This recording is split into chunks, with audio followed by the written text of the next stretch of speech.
Dear Wizards of the Coast, I hear you want to make more money from your D&D community, and I get that. Who doesn't want more money? I want more money. Patreon link down below. But how are you going to go about monetizing your crowd?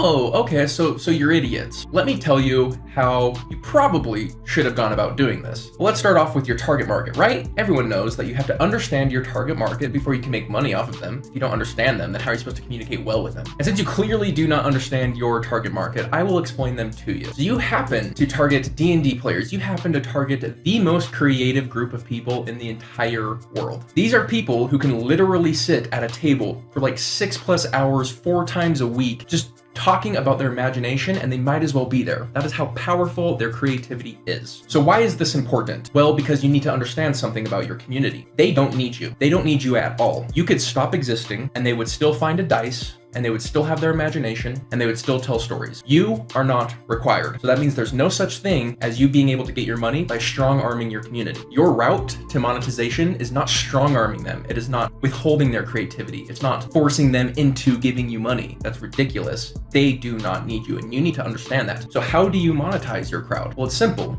You enable their creativity. You be an outlet that can increase their creativity. Let me say that again. The only way you're going to monetize this community is by enabling them. Now, what does that look like? Well, let me first say that I'm going to give you some advice, but I know this community could come up with advice 1,000 times better than the advice I'm about to give you. But that being said, I still think the advice I'm about to give you is leagues more intelligent than the strategy that you've currently taken. Here's my idea. You have this thing called D&D Beyond, right? That is an asset in your wheelhouse. Create a little sidebar on D&D Beyond that says Creator's Toolkit. This toolkit will allow people to have access to your formatting. It'll have access to tools that allow people to create stat blocks, homebrew stat blocks. It'll have map makers where people can build maps. It'll have note-taking and all this stuff that you can implement into D&D Beyond directly. Now everyone can create everything, and you follow that up with a marketplace. So now people can take their creations and they can put them on the marketplace. Now we have a market, supply and demand. The best creators rise to the top and get great reviews. And they also get paid for what they're doing. And that's where you make your money, is you take something like 20 to 30% of what they sell, and now you are monetizing your creative community. But not only that, it's gonna be really cool because when people download something that is homebrew, because it's all coded into D&D Beyond, now it would be a piece of their D&D Beyond character sheet that they could just add those homebrew items that they purchased directly, and they don't have to do their own, uploading their own maps or their own homebrew or their own items, and now it's just all automatically downloaded when they download from the marketplace. So it's simpler for them. So let's break this down for a second. You're happier because you're monetizing your community. The creators are happier because they're getting paid to create. You're enabling their creativity, as opposed to stealing from their creativity, which tells them, hey, I don't want to create anything for D&D. Why would they create for you if you can steal from them? That makes no sense. But if you're enabling them, now you can monetize them. Now they'll love you for monetizing them. And also think about the players. Now the players have a marketplace where so many more creative people are getting together to create the best products, and we review it. And so the best products will naturally go to the top. So the quality of product D&D Beyond can offer increases substantially. You get the best creators in the world writing for you, and they don't even have to be on your salary books. So it's a win-win-win. The creators, the players, and you